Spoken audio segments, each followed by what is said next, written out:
Hello. I want to talk today about the astrology of the year 2026, and I call this the year that everything changes. And I anticipate that this could be the most momentous year for everyone who is alive today. So let's get started. Just give me a minute to share my screen here. And I've got to get rid of some panels and stuff so I can see what I'm doing. Hold on a second. Just about there. Okay, and this is 2026, the year everything changes, part one. All right, I'm going to start with the winter solstice, December 21st, 2025, because this sort of sets the tone for the next 3 months, from winter solstice to spring equinox. And I'm doing this slideshow in two parts. I'll do basically January through June, the first half of the year in part one, and the second half of the year in part two. And I'm going to be looking at some solstice charts, equinox charts, new moons, and days on which something momentous is going on astrologically. On some days, there are going to be some hard aspects going on that one should probably be concerned about. When that happens, I put a red star up here. And then if we have at least 3 planets doing something very beneficial, easy aspects as represented by the blue lines, I put a blue star up here. Some days are especially good, and I may put 2 blue stars up here, and occasionally I may put 2 red stars up here. And sometimes there's some important change going on, and I put a green star for that. Also, over here, you'll sometimes see some red arrows, and these indicate when a planet is out of bounds. That means it's either gone further north or further south than the sun ever does. That's usually about 23 degrees, 27 minutes north or south of the celestial equator. And when a planet goes out of bounds, it acts more independently, more on its own. So at the time of the winter solstice, you can see we have the moon, Venus, and Mars all out of bounds.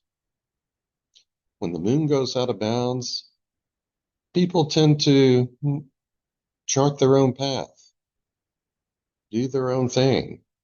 When Mars goes out of bounds, you kind of worry about some countries starting wars or trouble for other countries, or individual people starting trouble.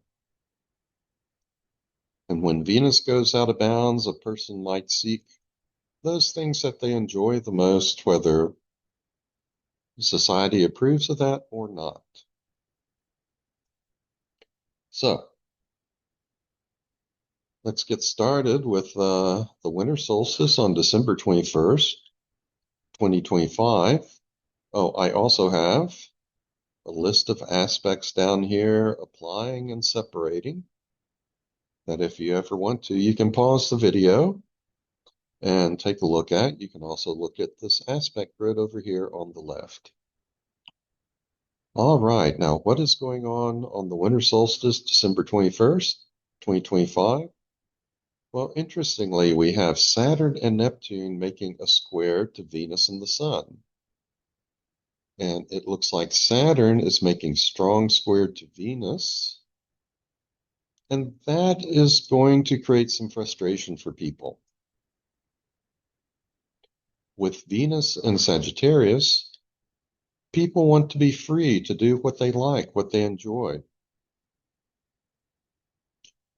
Venus, it's not only the pleasure principle, but it also helps form our value system, our nonverbal value system, because those things we tend to enjoy, we call good. Those things we don't enjoy, we call bad.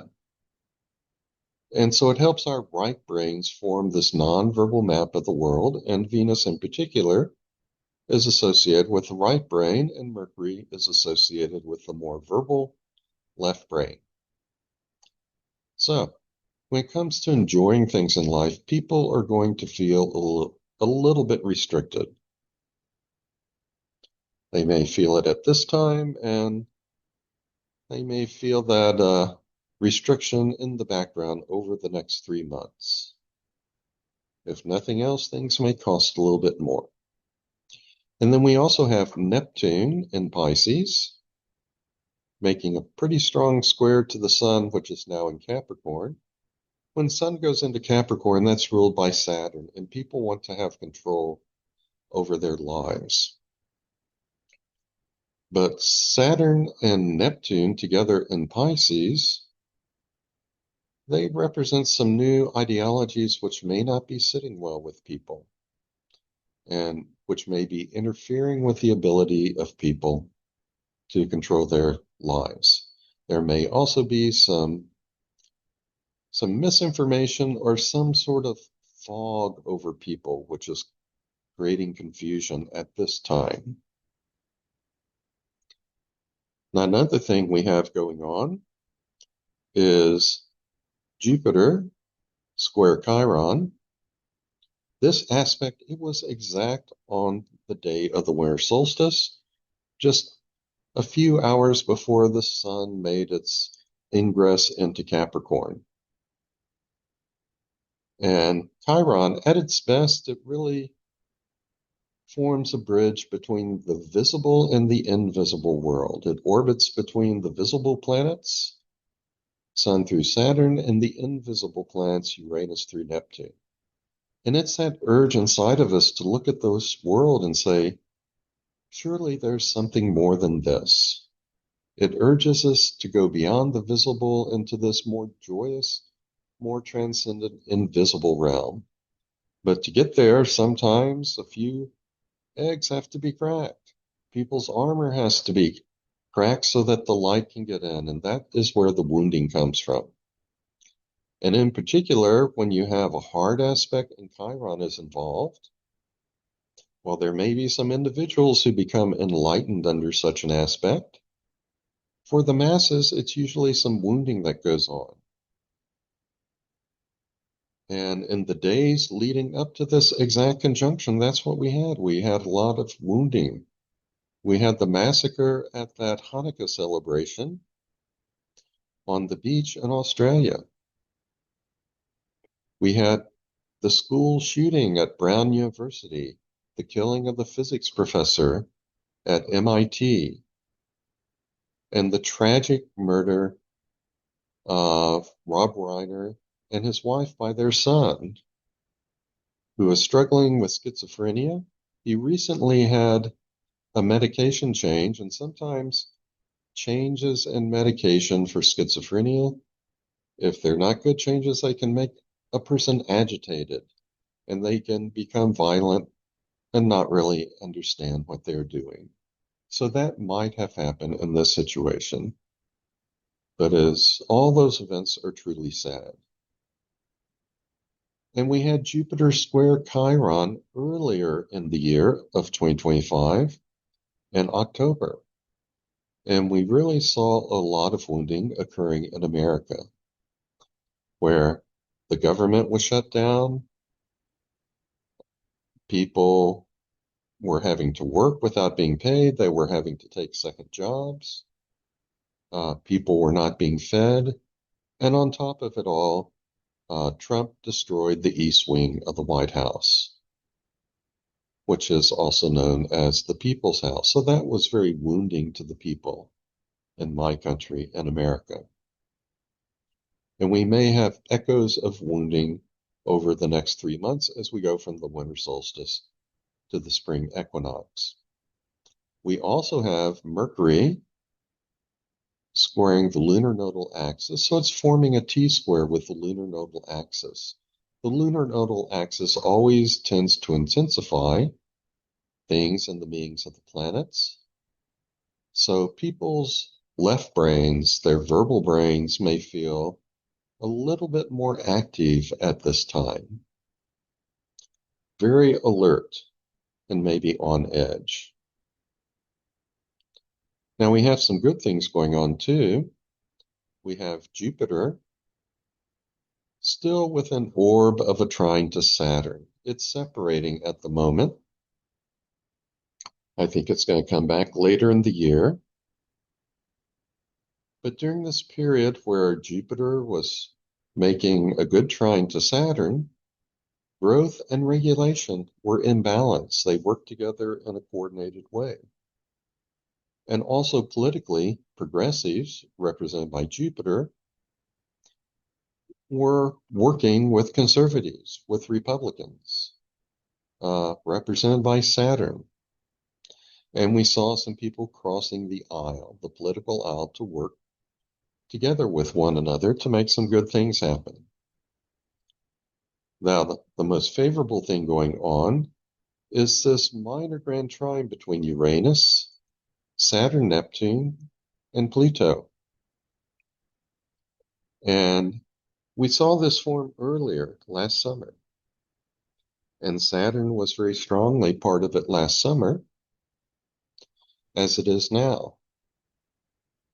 And of course, one of the biggest astrological things happening this year is the Saturn-Neptune conjunction Aries on February 20th. And after that, Saturn is going to be moving away from Neptune. But this minor grand trine between Uranus, Neptune, and Pluto, it is going to be present quite a bit this year and in the years to come. And this is the other major astrological influence of this year. Remember, Uranus, Neptune, and Pluto are part of this three-pronged process of major change. Uranus breaks up the existing pattern, Neptune dissolves the boundaries or edges, and then Pluto causes something completely new to rise from the ashes like a phoenix. These are outer planets. They bring new perspectives in the world, new ways of thinking and perceiving things. But at the same time, the old has to be washed away before the new can come in. So even though these are very beneficial aspects that show coordination between these three planets, what they bring in is going to be a whole new world. So a lot of things are going to be changing. And with Saturn conjunct Neptune, there are going to be a lot of old structures dissolving and new structures and ideologies taking their place. Sometimes those new ideologies are good ones, like democracy. That's what happened when we had a conjunction of these two planets in 1989, and several European countries left the Soviet bloc and became democracies, rejected communism. But we also had a conjunction like this back in the early 1900s, around 1917, when Tsarist Russia came to an end with the Bolshevik Revolution, and the new ideology that came in at that time was communism. So these new ideologies, they can be good or they can be bad. The only thing we can be certain of is change. And in many ways, this Saturn-Neptune conjunction that will be exact in the first degree of Aries in February 20th of 2026, it will be probably one for the ages, a tsunami of a conjunction. And it's going to be intertwined because of this conjunction now with the Uranus, Neptune, Pluto minor grand trine. So buckle up. There's a lot of interesting things lying ahead. Okay. I want to go back to the past for a brief moment, back to early July of 2025. That is when this Uranus, Saturn, Neptune, Pluto minor grand trine first started to appear and gain strength. And on July 11th, Venus was joining in, conjunct Uranus, Neptune was joining in, I'm sorry, the moon was joining in, conjunct Pluto. But the main thing is that Saturn was so closely involved. Both planets Saturn and Neptune had gone briefly into Aries before retrograding back into Pisces. And we get a little hint of the transcendent theme of this minor grand trine by the fact that on this day, the new Superman movie was released. And it had themes of truth, justice, and a more cosmic perspective that characterized this configuration. Higher truths, true justice, not just globalism, but cosmicism, universalism. That is what this minor grand trine represents and is bringing into the planet. And as I said, this is going to last for a few years off and on. That doesn't always happen. That makes this one more rare. And the last time we had a minor grand trine with Uranus, Neptune, and Pluto that lasted off and on for a few years, this time with a 5-degree orb. It's interesting that it's air and fire signs that are involved this time, just as, or last time, just as air and fire signs are involved this time. Anyway, the last time this sort of thing happened was in the year 476 CE of the Common Era. That was the year that the Western Roman Empire fell, and this is also the year that the Middle Ages began. But the first 500 years of the Middle Ages were known as the Dark Ages. And I'll show you why that was the case astrologically in just a minute. But also in 476 CE, a great mathematician astronomer named Aryabhata was born in India. And he was the first great mathematician astronomer of the classical age of Indian mathematics and astronomy. And this is a reminder that people born under this kind of configuration, they carry something more transcendent inside of them. And some people pursue that transcendence when they get older. And they change the world. They become phenomenal people once they reach adulthood. And of course, new philosophies come in. We have Neptune at the center of this configuration, at the midpoint between Uranus and Pluto. And this also brings in new transcendent philosophies. And a couple of years later, in 478 CE, the first Shinto shrine or shrines appeared in Japan.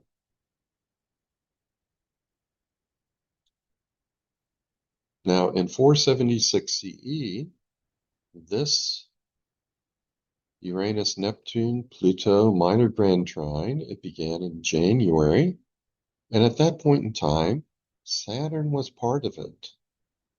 This time around, we have a Saturn-Neptune conjunction being entangled with it, but back in 476 CE, it was Saturn-Pluto that was involved.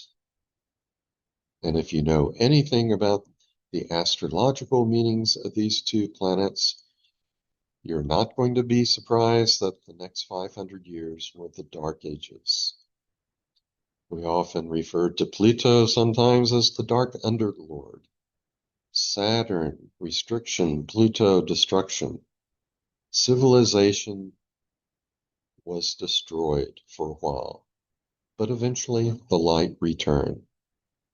This time around, with Saturn-Neptune being involved, it may not be a Dark Ages, but a lot of the structures that we see in the world now, I anticipate that they are going to change, and many of them will go away. And we're probably going to move from the kind of materialism that has characterized the world since the end of World War II, the spread of materialism and capitalism.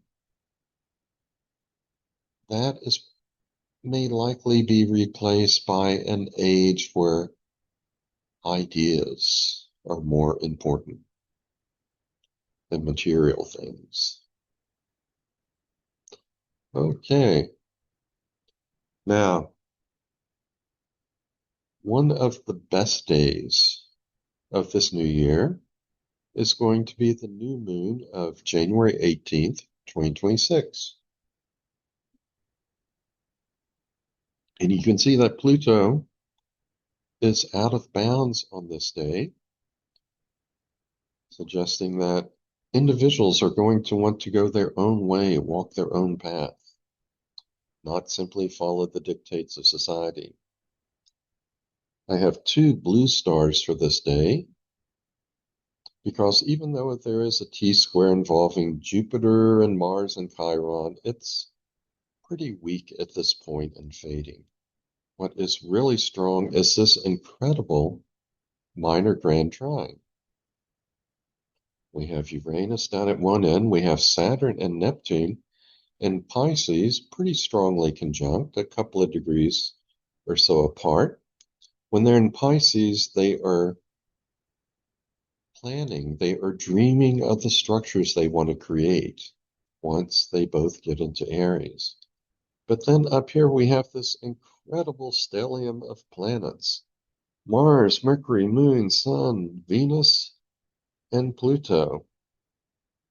The first four are still in Capricorn, so the emphasis is on regulation and control. But Venus and Pluto are in Aquarius, where the emphasis is more on group action, collaboration with others, humanitarianism, democracy, freedom, and transforming the world.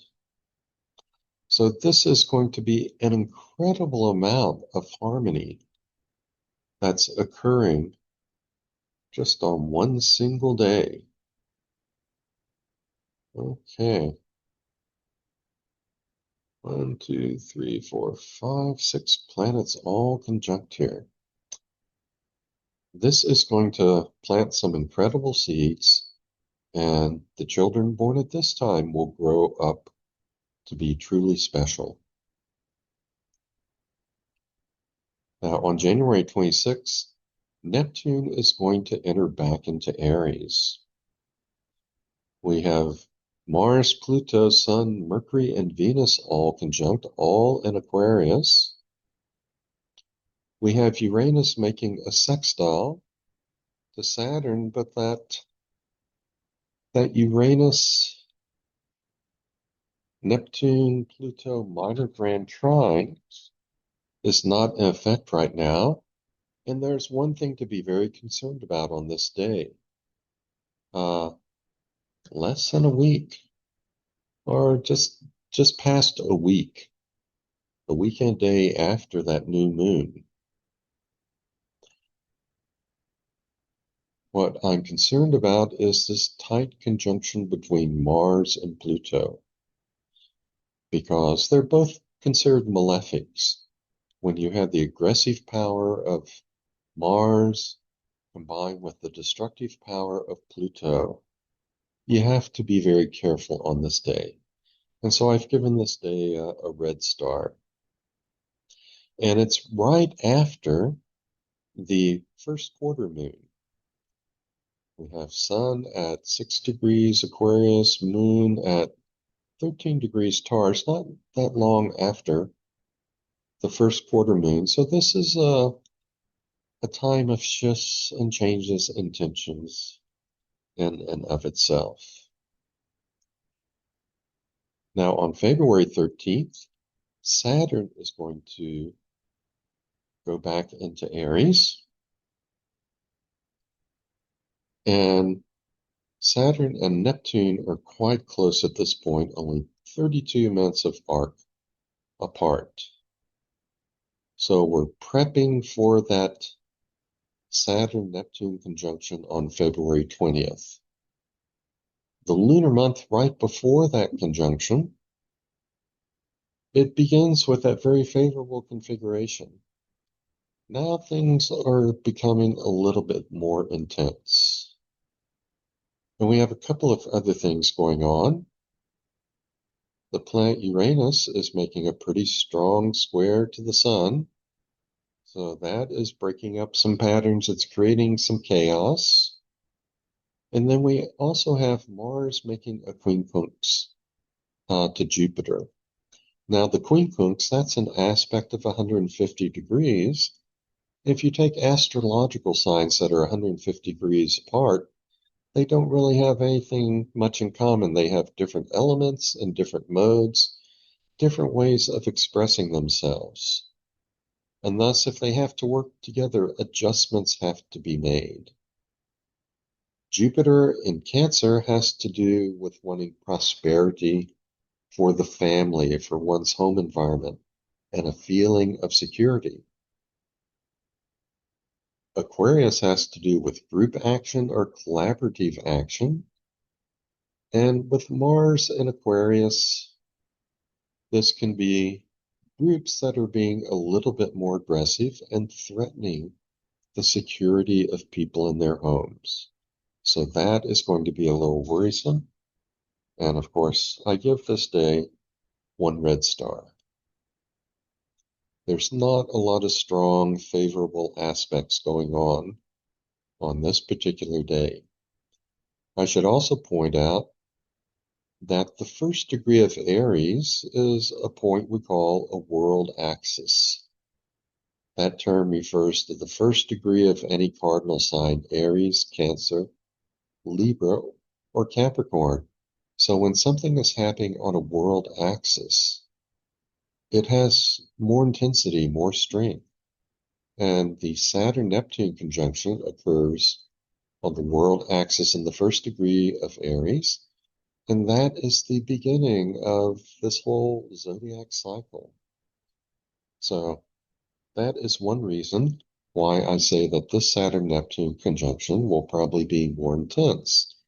And the fact that, well, let's see, we're not there yet.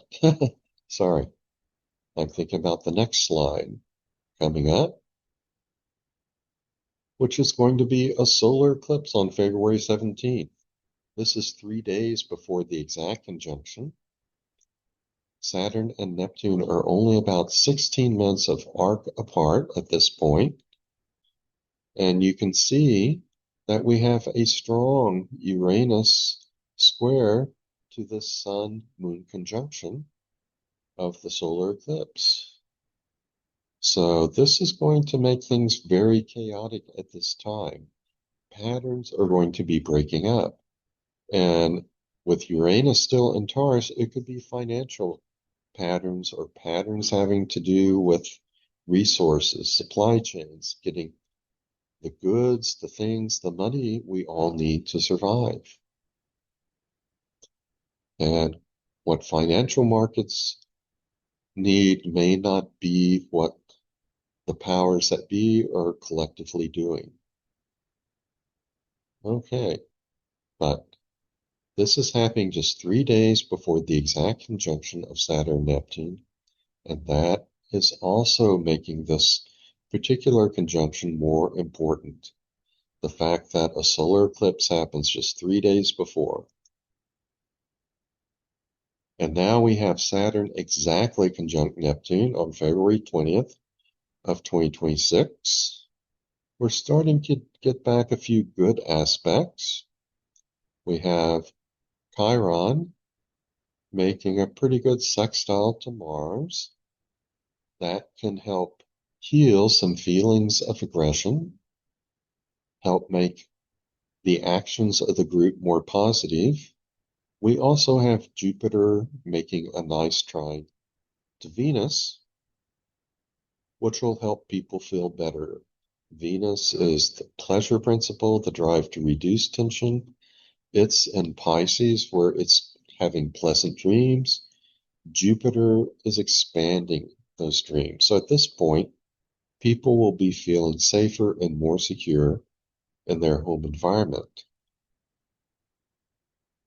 And again, with this conjunction occurring in the first degree of Aries, It's expected to be much more powerful.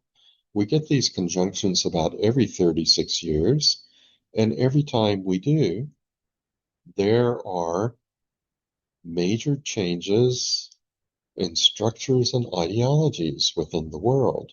Old structures break down, like the Berlin Wall crumbling before our eyes, and new philosophies, ideologies, and directions emerge.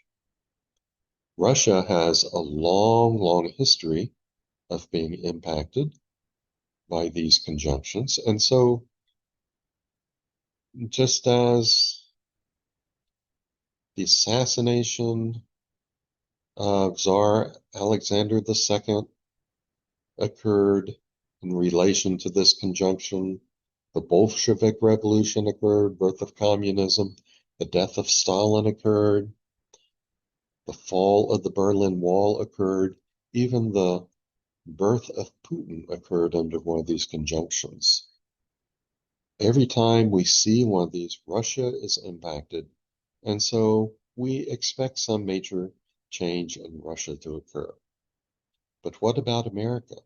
Well, the last time Neptune was in the first degree of Aries, civil war broke out. It actually broke out the day before, right before Neptune went into Aries. And a lot of people say that the country is in a soft civil war now, divided into red states and blue states. And there are other things that are going to happen, such as progress. Sun is square natal Mars, and all of the July 1776 charts one might use for America. Toward the end of April, Uranus will move back into Gemini, and when Uranus is in Gemini, America tends to get involved with conflict either at home or abroad. Uranus was in Gemini during the American Revolution, the Civil War, moved into Gemini a few months before we entered World War II. And of course, we have seen military aggression applied to cities already in America, and we've seen saber rattling with regard to Venezuela and most recently Nigeria, as these war drums get louder for America. So there are some troubling times, possibly, that lie ahead for both Russia and America. But for the world in general, this Saturn-Neptune conjunction will probably change everything. And even though we don't have Uranus and Pluto making that minor grand trine using the orbs that I use what I call harmonic orbs. I have a very wide orb for conjunction of 15 degrees, but when I move to oppositions, which is a second harmonic angle, I use half of that, 15 divided by 2, which is 2.5 degrees. When I go on to trines, that's a third harmonic angle. I divide 15 by 3 to get a 5-degree orb. When I go to squares, I divide 15 by 4, so now it's getting a lot smaller, a little over 3 degrees. And then when I go down to a sextile, it gets smaller. We divide that 5 degrees for the trine and half, it gets down to about 2.5 degrees for the sextile.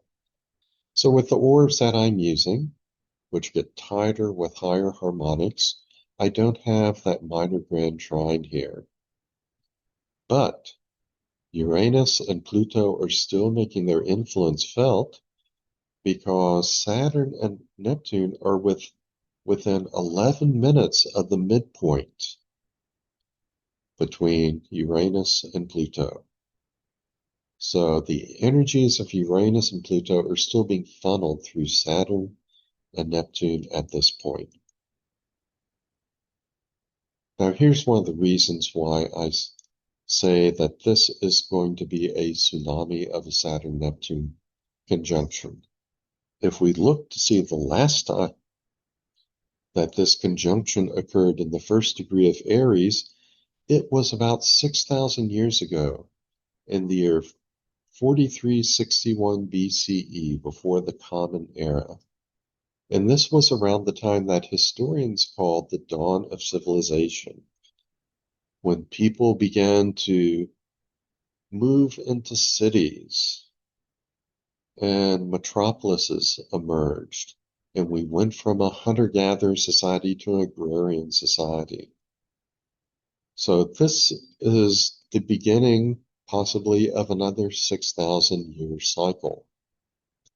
And at the last one, there was this big leap forward for humankind.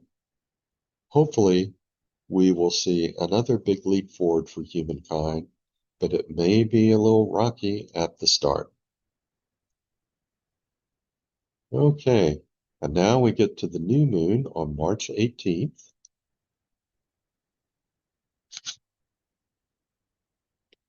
Let's see, let me go back a little bit here.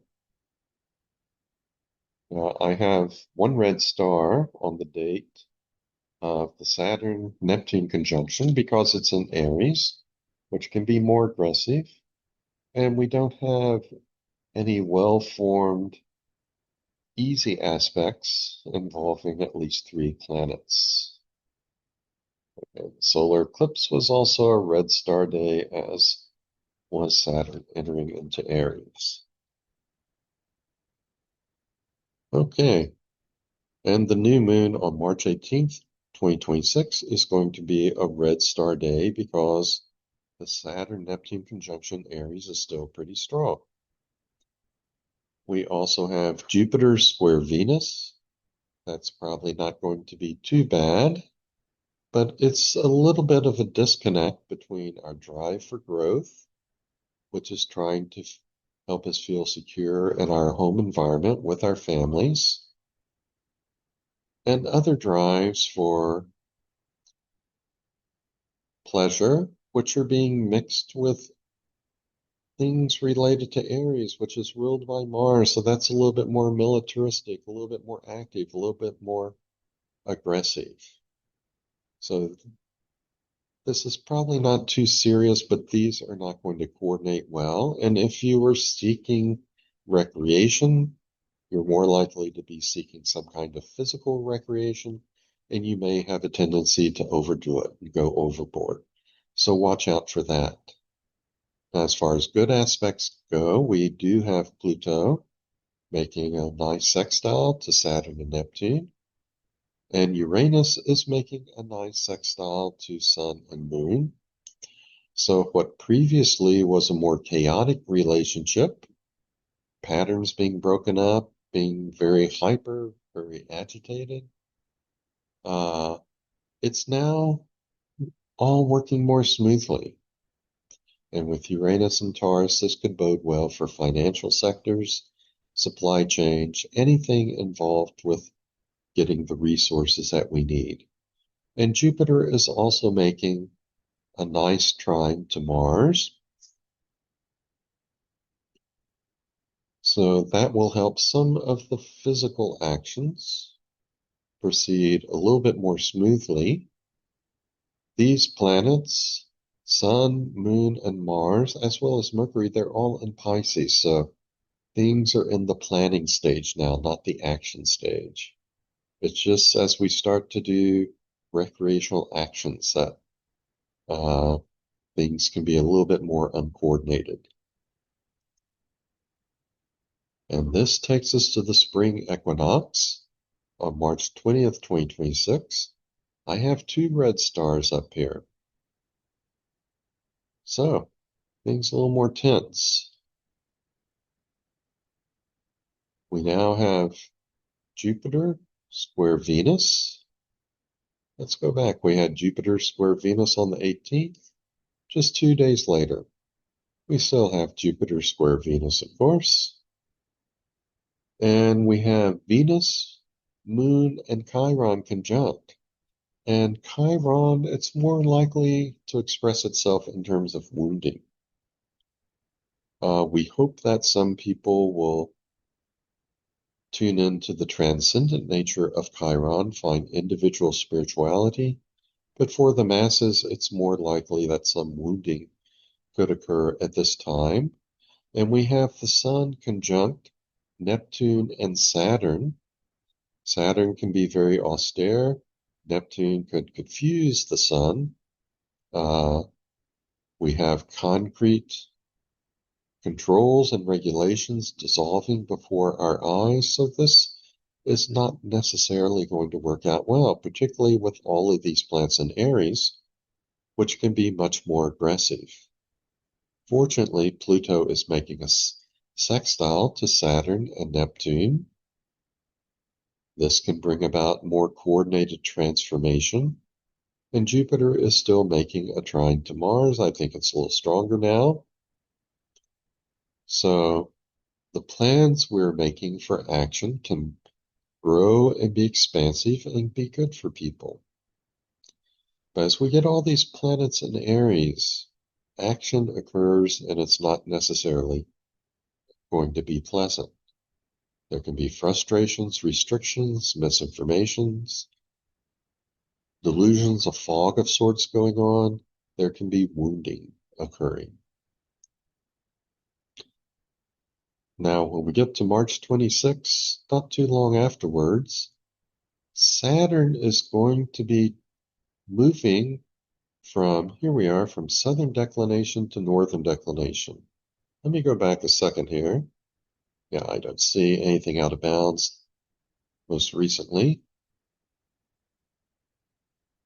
But Saturn, it's not out of bounds, but it's crossing from southern declination to northern declination.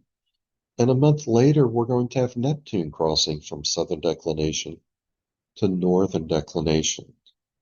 And whenever we get two major planets crossing from north to south or south to north about the same time, that also tends to indicate some major shift. So this is just another indication that this is no ordinary conjunction of Saturn and Neptune that we're going through this year. I don't know if things are going to happen rapidly or if it's going to be the nature of things that they happen slowly over time. And that's only after a period of time, maybe even 100 or a few hundred years, that historians will look back and say, yes, 2026 is the year everything began to change. I suspect there'll be a mixture of both. We may see some things change suddenly this year, and then in retrospect, historians will pinpoint this as the year of change. Either way, I do believe that this will be a year of tremendous change and shiftings of directions that occur. And also on this day, look at how tightly Venus is going to be conjunct Chiron. And look at this tight conjunction between Neptune, Saturn, and the Sun. You know, Saturn tightly conjunct the Sun, causing restriction, frustration. Chiron conjunct Venus, wounding our pleasure, our values of what we consider good, our drive to reduce tension, all of these things in our Aries, which can be very aggressive and militaristic. That's why I call this a 2 red star day. And then we get to the new moon on April 17th. We do have a few good aspects going on. We have Pluto making a sextile to Neptune, Mercury, Mars, and Saturn. We have Uranus making a sextile to Neptune and Mercury. Using my harmonic aspects, the trine between Uranus and Pluto is not within orb yet again. So the easy influences, the blue influences, they're not as strong as I'd like, the good or easy aspects. But I call this a two red star day because we have 7 planets in Aries, this very assertive, very aggressive sign. It is a new moon where the energies are more intense anyway. Sun, Moon, and Chiron are very tightly conjunct one another. There's a lot of potential for wounding. Saturn and Mars, 2 malefics, are strongly conjunct one another. That can cause a lot of restriction, frustration, and aggression. And Neptune and Mercury are part of this conjunction that can result in confusion, misinformation. Mercury, Mars, that can cause a lot of angry rhetoric. So this is kind of the peak of something going on for several weeks now. When did this buildup begin? It looks like it first started to form around the time of the spring equinox, March 20th. So over this month, from March 20th to April 17th, we've reached more and more peak moments when malefic planets, wounding, frustration, the aggression of Aries can possibly reach a boiling point. So I'm rather concerned about this particular date. Now on April 23rd, 2026, that is when Neptune is going to cross from the southern declination into northern declination.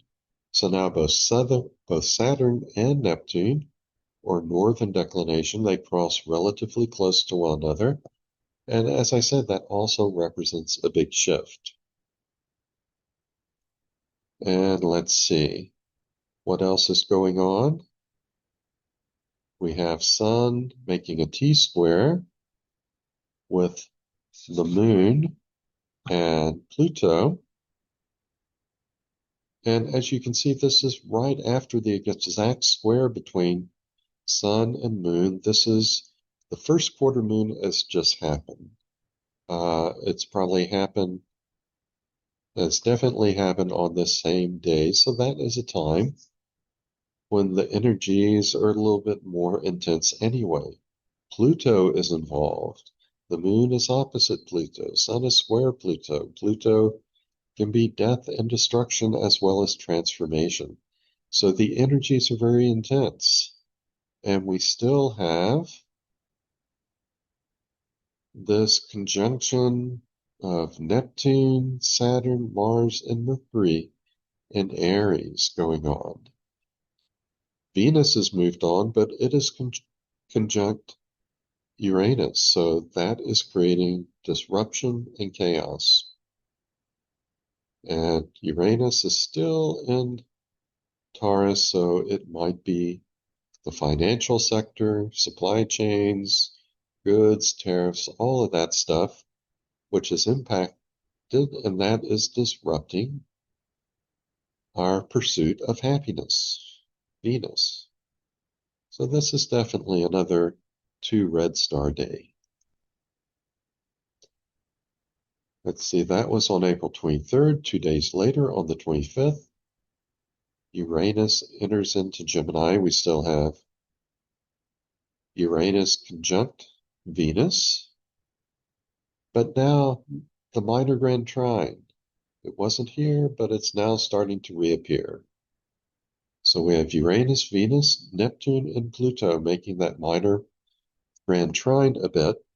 And this is now going to be present from here on out for most of the year, not the entire year, but several months following this, and again at the end of the year.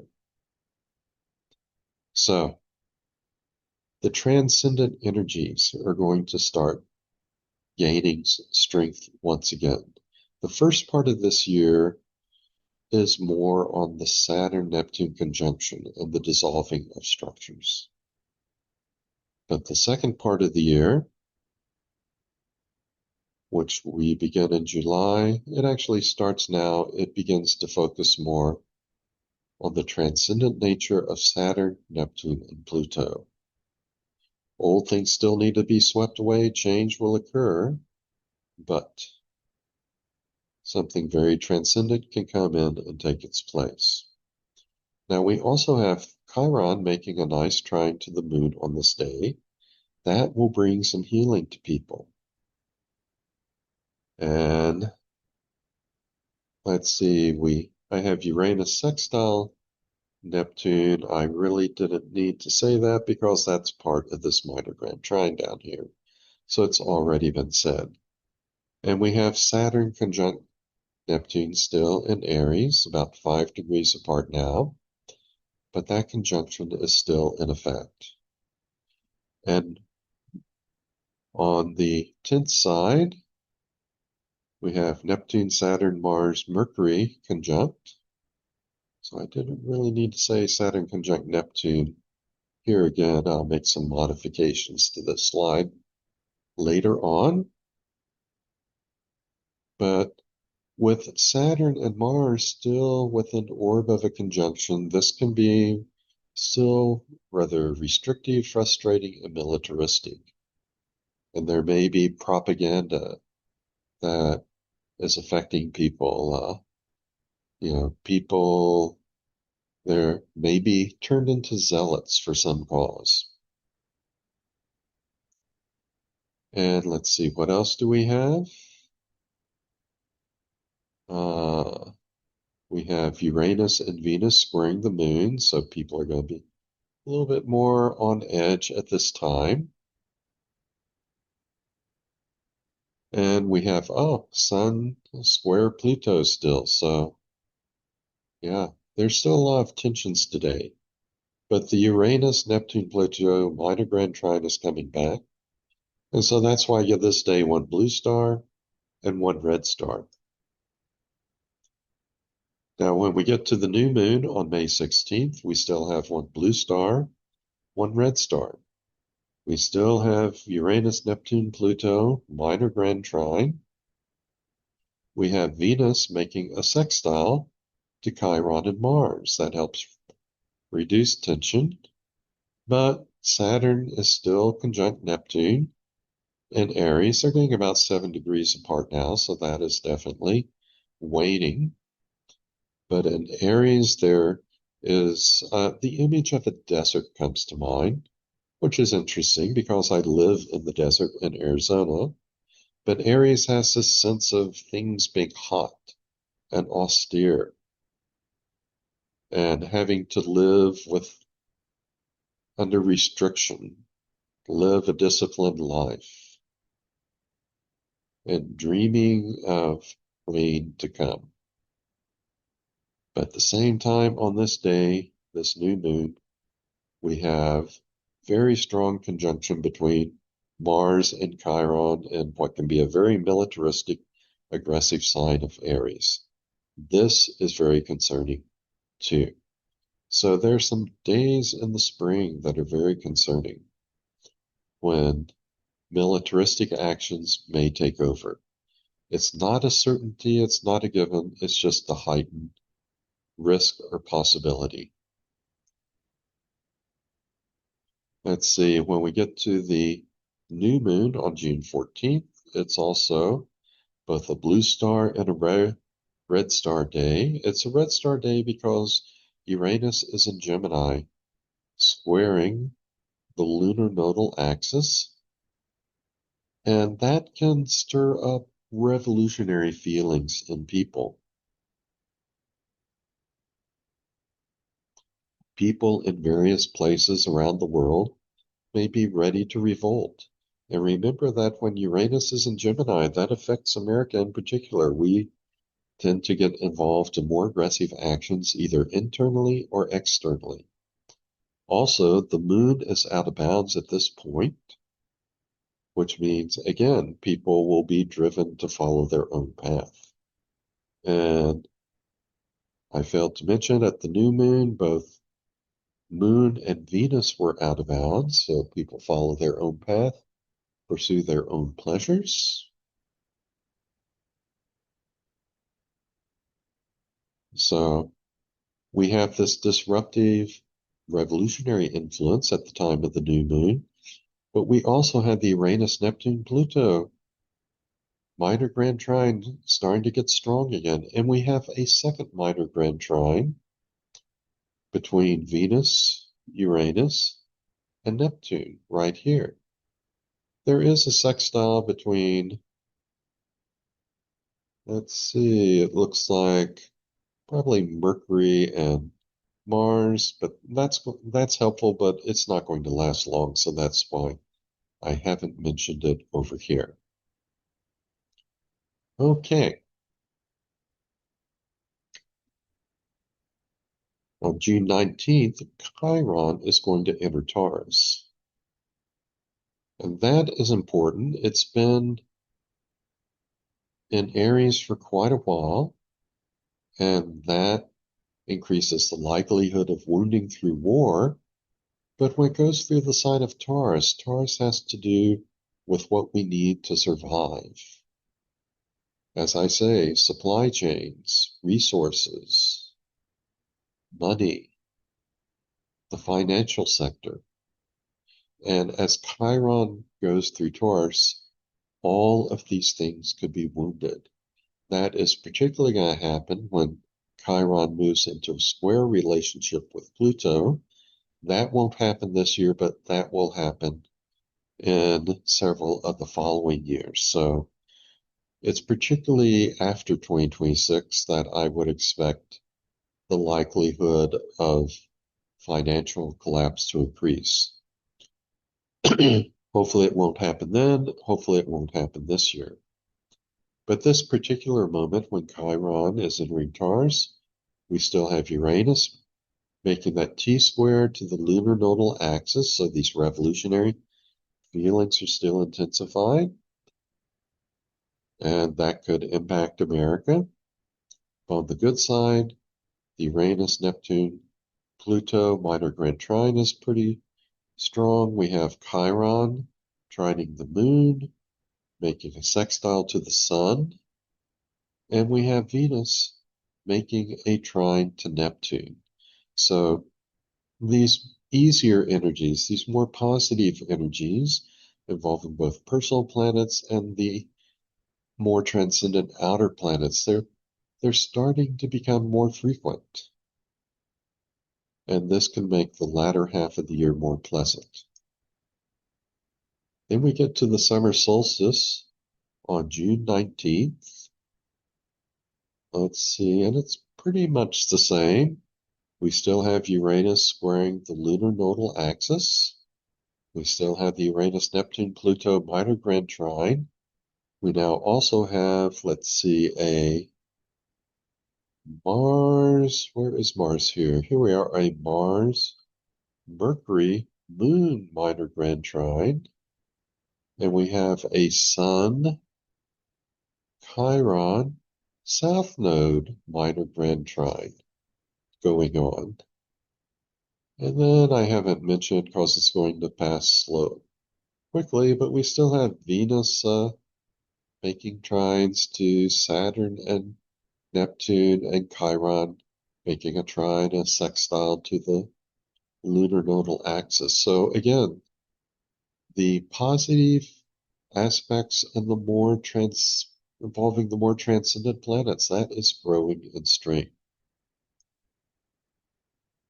On June 19th, Jupiter enters Leo. That always concerns me financially because there is somewhat reportedly a historical tendency for the stock market not to do quite so well whenever Jupiter is going through Leo. But with Jupiter in Leo, the individual and their creative desires, they become magnified. Okay, let's see. This was a blue star and a red star day, and this will be a blue star and a red star day. We have the Uranus, Neptune, Pluto minor grand trine going on, but We have Mars conjunct Uranus. That is going to be rather disruptive. Since it's in Gemini, we just may see angry rhetoric on this day. But this could be a trigger point for any sort of revolutions or aggressive actions within or without that America participates in. We also have Jupiter moving for the third time back into exact square with Chiron. And right before previous squares, we saw some bad things happen, violence in the world, government shutdowns in America, destruction of half of the White House by Trump, terrorist massacres during Hanukkah in Australia, mass shooting at Brown University, the killing of the physics professor at MIT. So we may see some negative effects leading up to this Pluto-Chiron square, but this time, since Chiron is in Taurus, it might be something more related to finances or economics than aggressive action back when Chiron was in Aries. We may get a different kind of wounding, more financial rather than physical. Okay. Of course, Chiron is making good aspects to the lunar nodal axis, so that may help it function a little bit more beneficially. Let us hope so. And we have Jupiter making a sextile. Oh, I'm sorry. Yeah, it is making a sextile to Mars. I did not put that down here because Mars will be moving on quickly. But when Jupiter makes a sextile to Uranus, that is going to last a little longer. And that is going to be the end of part one. So part two will cover the second half of the year from July through the end of December. And that is when the positive aspects will be more prevalent and more transcendent things can happen.